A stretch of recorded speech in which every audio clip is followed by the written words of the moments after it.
안녕하세요, 인테크입니다. 오늘은 현 시점 무선 헤드폰 3대장으로 꼽힐 수 있는 제품들을 직접 사용해본 경험을 바탕으로 비교 리뷰를 진행하려고 합니다. 작년에 H100과 솔리테어 T를 구매를 했고 얼마 전에 아이오 12까지 구매를 하면서 가격 순이이기는 하지만 많은 분들께서 가장 많이 찾는 헤드폰들을 모으게 됐습니다. 제가 이렇게 세 가지 모델을 가져오기는 했는데 취향에 따라서 3대장을 조금 다르게 꼽는 분들도 계실 거예요. 제가 한 가지씩 설명을 해드릴게요. 가장 먼저 소개할 제품은 뱅앤올룹슨의 H100이에요. 명불허전, 디자인적으로는 사실 깔 게 없는 너무 예쁜 그러한 헤드폰이죠. 저는 블랙 색상을 가지고 있는데 모든 색상이 인기가 있을 정도로 정말 많은 분들이 비싼 가격임에도 불구하고 많이 구매를 하고 계십니다. 저희 채널을 꾸준히 봐오셨던 분들은 알고 계시겠지만 저도 뱅앤올룹슨 제품을 정말 좋아합니다. HX, H95 모두 보유하고 있고 코드리스도 신제품이 나오면 계속 구매를 하고 있어요. 이 정도로 제가 뱅앤올룹슨에 대한 애정이 있는데 사실 소리 하나만 딱 놓고 세 가지를 평가해봐라 라고 하면 굉장히 어려워요. 그리고 국내 유저들에게는 H100이 유독 많이 깎아내림을 당하고 있거든요. 그게 왜일까 제가 좀 곰곰이 생각을 해봤는데 일단 H100은 올라운더용으로 나온 제품이에요. 음감 하나만을 목적으로 나온 게 아니라 편의성도 고려를 하고 미디어 감상을 할 때에도 만족을 주기 위해서 설계가 되어 있습니다. 단적인 예로 유선 연결을 통해서 바이패스로 음악 감상을 할 수가 없는 헤드폰이에요. 지금 뒤에 소개할 두 가지 제품은 전원을 끄고도 유선 연결로 음악 감상을 할 수가 있거든요. 우리가 H100을 검색할 때 머릿속에서 어떤 생각을 먼저 하시나요? 무선 헤드폰 중에 좋은 걸 하나 사고 싶다 라고 생각하실 거예요. H100은 그분들을 타깃으로 만들어진 제품이에요. 공간감이 정말 뛰어나고 돌비 애트모스 지원 등 몰입도를 높이기 위한 노력을 많이 했고요. 세 가지 제품 중에서 노이즈 캔슬링 성능은 가장 좋습니다. 착용감 면에서도 상당히 뛰어난데요. H95에 비해서 정수리 압박은 좀 줄어들었고요. 좌우 장력은 어느 정도 있지만 사용하기에 불편할 정도는 아니에요. 노이즈 캔슬링 성능이 뛰어나다 보니까 제가 헤드폰을 착용하자마자 제 목소리가 살짝 먹먹하게 들리는 그러한 상황입니다. H100은 뱅앤올룹슨 앱이 있습니다. 앱에 들어와서 보시면 노이즈 캔슬링과 트랜스페어런시 모드를 조절할 수가 있어요. 보시면 사운드 모드도 바꿀 수가 있어요. 공간 음향에 들어와서 보시면 돌비 애트모스도 지원을 하는데요. 돌비 애트모스의 경우에는 소스 기기에서도 지원을 해야 제대로 감상을 하실 수가 있습니다. 자, 그리고 오른쪽 왼쪽 인터페이스를 직접 설정하실 수도 있고요. 자, 한 가지 알려드릴 설정이 있는데요. 설정 안쪽에 들어가시면 고해상도 오디오가 있습니다. 여기에서 활성화를 시켜주셔야 C2C 연결을 했을 때 고음질을 들으실 수가 있습니다. 유선 연결을 했는데 차이점을 모르겠다 라고 한다면 이 설정을 꼭 한번 체크해 주시기 바래요.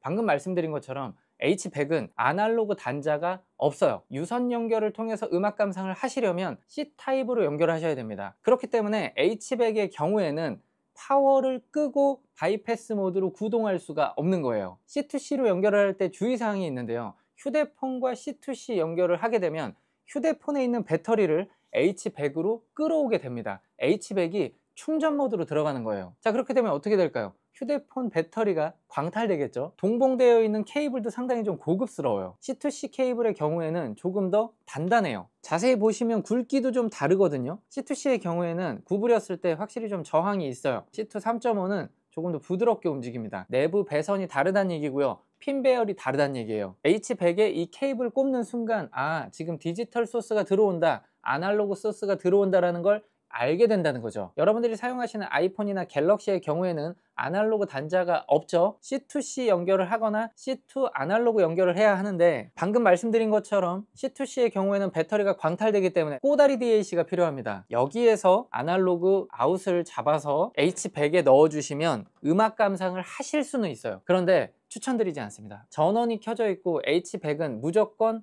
앰프를 사용하게 됩니다. 갤럭시에서 나오는 소스는 이미 충분히 앰프단을 거친 소스인데 H100에서 한 번 더 앰핑이 일어나게 되면서 이중 앰핑이 일어나는 거예요. 이거는 이제 사실 하이파이를 하실 때 프리 기능이 들어간 DAC에서 뭐 파워 앰프로 연결을 하시거나 이럴 경우에 그 왜곡을 줄이기 위한 세팅이 있거든요. 그런데 H100과 지금 연결의 소스에서는 그러한 세팅을 찾기가 좀 어려워요. 만약에 꼭 이렇게 써야 한다라고 하면 갤럭시에서의 볼륨을 50에서 80%까지 왔다 갔다 하시면서 깨지지 않는 구간을 찾으시는 게 중요합니다. 그러면 결과적으로 H백은 세 가지 연결 방식이 존재하는 건데 C2C 연결 방식이 가장 음질이 좋고요. 두 번째가 블루투스고 세 번째가 아날로그 입력입니다. C2C 입력은 그럼 어디다 사용을 해야 하냐? PC 연결을 할 때 좋습니다. 이 경우에는 게임을 할 때 마이크도 사용을 할 수 있기 때문에 꽤 효율적이에요. 이번에는 달리의 IO12입니다. 제가 얼마 전에 영입을 해서 굉장히 감명 깊게 듣고 있는 헤드폰 중에 하나인데요. 왜 그렇게 많은 분들이 숨겨진 실력기다, 들어보면 진짜 좋다라는 이야기를 했는지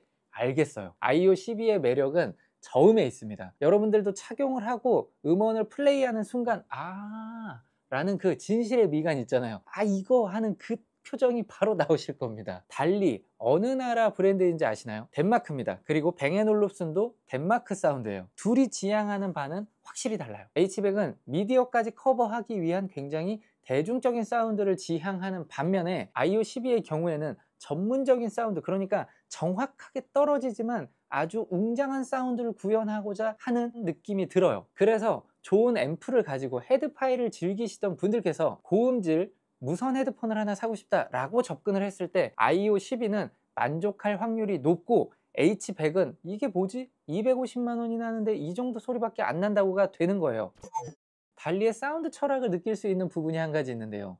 앱이 없습니다. 이 정도 고가의 헤드폰인데 전용 앱이 없다? 굉장히 놀라운 지점이거든요. 무선 헤드폰에서 우리가 꼭 필요한 기능이 뭘까요? 재생, 일시정지, 이전 곡, 다음 곡, 볼륨 업다운, 이게 그냥 인터페이스에 다 들어가 있어요. 그리고 ANC 기능이 들어가 있기 때문에 ANC 온오프 버튼까지 있습니다. 처음에는 조금 헷갈릴 수가 있는데 사실 몇 번 누르다 보면 위치도 그렇게 어렵지 않고요, 적응하실 수 있습니다. IO12의 외형을 보면 사운드 색깔을 그대로 입고 있다라고 생각이 들어요. 고동색 빛깔을 가지고 있는데요, 고급스럽습니다. 특히 저는 이 중간 이음새 부분에 골드 빛깔이 살짝 보여지는 게 매칭이 잘 돼 있다는 생각이 들고요. 소재도 전체적으로 가죽을 사용하면서 고급스러움을 더했습니다. 하지만 이어컵을 보면 직사각형 느낌을 가지고 있거든요. 착용감은 확실히 편한데 보기에는 좀 너무 크지 않나 라는 생각도 들기는 해요. 왜냐면 경쟁하는 제품들이 좀 너무 예쁘게 생겼어요. 착용감은 상당히 괜찮습니다. 특히 이어컵이 좀 여유 있게 귀를 덮어주기 때문에 전체적으로 무게 밸런스도 상당히 좋습니다. 정수리 압박도 그렇게 심하지 않고, 사실 무게 밸런스는 세 가지 제품 중에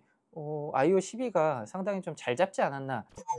IO12의 경우에도 유선 연결이 가능합니다. 왼쪽 이어컵에는 3.5파이 아날로그 단자가 준비되어 있고요. 오른쪽 이어컵에는 충전과 C2C 연결을 가능하게 하는 단자가 있습니다. 전원을 켜고 아날로그 입력을 받을 수도 있고요. 전원을 끄고 패시브 모드로도 구동이 가능한데 전원을 켜고 사용했을 때 음질이 훨씬 좋습니다. 자체적으로 가지고 있는 앰프를 활용해야 유닛을 제대로 구동할 수 있다 라고 느꼈어요. 전원을 켜고 아날로그 입력을 받았을 때에는 어떤 소스가 들어오냐에 따라서 좀 다를 수 있는데 이 제품은 기본적으로 3.5파이 단자를 가지고 있기 때문에 언밸런스 신호를 입력으로 받고요, 충분히 앰핑된 소스를 집어넣더라도 쉽게 깨지지 않습니다. 그래서 외부 앰프를 통해서 구동을 한번 해봤는데요, 앰프가 좋아질수록 소리가 점점 더 해상도도 올라가고 묵직해지는 게 좋더라고요. IO12에는 두 가지 모드가 있습니다. 하이파이 모드가 있고요, 베이스 모드가 있는데요, 기본적으로 베이스가 굉장히 풍성하고 단단하기 때문에 저는 개인적으로 하이파이 모드로 들으시는 걸 추천드리지만 찐 저음 덕후다 라고 하면 베이스 모드로 들으시는 것도 괜찮을 것 같습니다. IO12의 경우에는 제가 사용기간이 좀 짧기 때문에 조금 더 사용을 해보고 추후에 다시 한번 사용기로 말씀을 드릴게요. 네, 오늘 영상의 주인공 솔리테어 2입니다. 작년에 제가 블랙 색상을 내돈내산으로 구매해서 사용하고 있다 라고 말씀을 드렸는데 이번에 꼬냑 화이트가 새로 나와서 대여를 해주셨습니다. 영광스럽게도 이렇게 언박싱을 할 수 있게 해주셔서 새 제품을 뜯어보게 됐습니다. 솔리테어 블랙을 살 때 화이트를 정말 고민을 많이 했었거든요. 그런데 그 2형, 5형을 제가 감당할 자신이 없어가지고 블랙으로 선택했는데, 꼬냑 화이트라니. 오, 야, 오, 예쁜데? 이 색깔, 카라멜 색깔이 저는 너무 눈에 확 들어오고 살짝 베이지 톤을 가지고 있는 화이트 빛깔이 너무 잘 어울립니다. 그리고 이어컵 안쪽에 있는 색깔까지도 매칭이 완벽한데요. 내부에 보시면 이 케이블이 지금 제가 가지고 있는 이 케이블인데 2.5 4.4 케이블, 밸런스 케이블이에요. 하이파이를 지향하고 조금 더 소리에 자신 있게 만들어져 있다라는 의미입니다. 자, 그리고 제가 솔리테어 아니 뭐야 이거. 제 취향에는 굉장히 예쁘네요. 블랙은 이런 식으로 재질이 패브릭이었는데 꼬냑 화이트는 이거 지금 가죽 아닌가요? 와 이거 부드럽다. 좋다. 꼬냑 화이트 구매하시는 분들 부럽습니다. 내부에 보면 야 C2C 그리고 항공잭 그리고 2.5 3.5 케이블도 있습니다. 솔리테어 T의 경우에는 상대적으로 좀 작거든요. 이어컵도 작기 때문에 귀가 많이 크신 분들이라고 하면 꼭 한번 착용을 해보시는 게 좋을 수도 있어요. 헤드폰 자체가 가볍기 때문에 정수리 압박도 거의 없고요. 저는 착용감 상당히 만족스럽습니다. 제가 솔리테어 T를 쓰면서 놀랬던 이유가 매뉴얼이 상당히 잘 되어 있습니다. 어떤 무선 헤드폰을 구매해도 이런 식으로 매뉴얼을 넣어주는 것을 제가 본 적이 없어요. 그만큼 자신이 있다는 얘기인데 어떤 부품을 사용했는지를 자세하게 적어줍니다. 보통은 블루투스 버전이나 배터리 타임 정도 공개를 하지 어떤 칩셋을 어떻게 썼는지까지는 쉽게 공개하지 않거든요. 식당으로 치면 원산지를 공개한 거예요. 사실은 이게 있어야 헤드파이 하이파이를 하시는 분들께서 쉽게 인지할 수가 있잖아요. 자, 그래서 그 정보를 기반으로 한번 설명을 드려볼게요. 솔리테어 T에는 ANC 모드가 있고 하이 퀄리티 모드가 있어요. 하이 퀄리티 모드는 외장 DAC를 활용해서 해상을 해주는 거예요. 블루투스 칩셋은 QCC512를 사용을 했고 외장 DAC는 ESS사의 ES9218을 사용했습니다. PC로 치면 외장 그래픽카드, 외장 사운드 카드가 있다라고 이해를 하시면 되겠고요. 블루투스를 수신하는 칩셋에서 사실은 DAC와 앰프 기능까지 다 가지고 있는데 외장 DAC를 굳이 탑재를 해서 조금 더 고퀄리티의 음질을 선사하겠다라는 설계가 들어간 거죠. 그런데 놀라운 지점은 무선과 유선 연결을 할 때 이러한 기능을 다 선택할 수가 있어요. 솔리테어 T가 무선 헤드폰이기 때문에 한쪽을 배제하고 갈 수도 있었던 거거든요. 어떻게 보면 H100의 경우에는 아날로그 유선 입력에 대한 부분은 사실상 배제한 거예요. 제가 하나씩 뜯어보면 뜯어볼수록 놀랐던 헤드폰이고요. 왜 많은 분들이 솔리테어 T를 무선 헤드폰의 1티어로 꼽는지 알겠다 라는 느낌을 받았어요. 자, 그리고 솔리테어 T가 호불호가 있다라는 이야기가 좀 있습니다. 최근에 펌업을 통해서 무선 연결 시에 볼륨 확보를 조금 더 높게 해줬어요. 투명하고 정확하고 오차없는 소리를 만들어내는 게 솔리테어 T의 색깔이거든요. 그렇기 때문에 소리가 정말 섬세합니다. 거기에 힘이 좀 약하다 보니까 첫 느낌으로 딱 들었을 때는 힘 있는 소리, 재밌는 소리가 아닌데? 라는 느낌을 받게 된 거예요. 자, 그런데 앰프를 통해서 유선 연결을 했을 때에는 정말 좋은 소리가 나오니까 여기에서의 상대적 박탈감이 오는 겁니다. 그런데 유선 연결과 무선 연결의 이 격차가 최근 펌웨어 업데이트를 통해서 확 줄었습니다. 그동안 10 차이였다고 하면 제가 느끼기에는 한 7 정도까지 올라올 정도로 무선 쪽의 볼륨 확보가 잘 되고 있어요. 현재 펌웨어는 4.2.3이에요.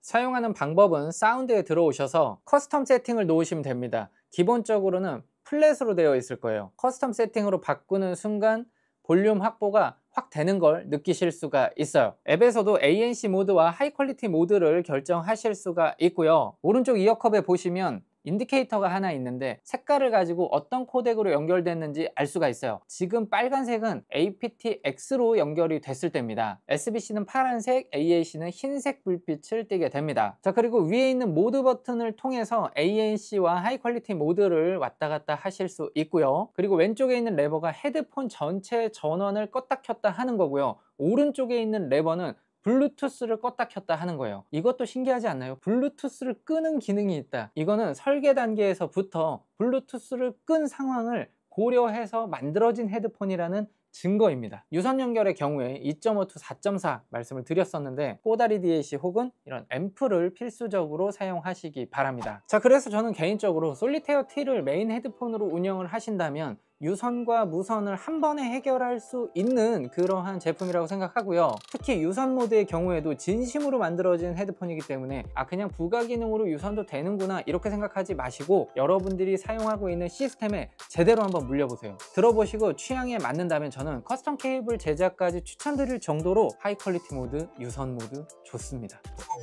솔리테어 T를 만든 독일 사운드 자체의 특징을 한번 살펴보면 이슬 같은 투명함을 기반으로 정확한 사운드를 구현하는데요. 특히 클럭 관리에 굉장히 예민하기 때문에 앰프의 경우에도 아주 정교하게 딜레이나 지터가 거의 없이 나옵니다. 우리가 노래를 들을 때 진짜 보컬 장인들이 하는 노래를 들으면 떨어지는 그러니까 플랫되는 음들이 없고 아주 정확한 음정에서 정확한 박자를 치고 들어갔을 때 집중이 더 잘 되고 마음이 편해지는 거거든요. 저는 이 T 플러스 A의 솔리테어 T가 그러한 특징을 닮아 있다고 생각해요. 그래서 처음 들었을 때는 너무 담백한 거 아닌가 라는 느낌이 들 수 있는데 들으면 들을수록 잘 짜여져 있는 파인다이닝 코스를 먹는 것 같은 느낌을 받으실 거예요. 이제는 무선 음량까지도 확보가 됐기 때문에 저는 개인적으로 어디 가서 절대 까일 수 없는 헤드폰이 됐다고 생각하고요. 꼬냑 화이트의 출시와 펌웨어 업데이트 소식을 알려드릴 겸 해서 공동 구매를 준비해봤습니다. 수량이 그렇게 많지 않더라고요.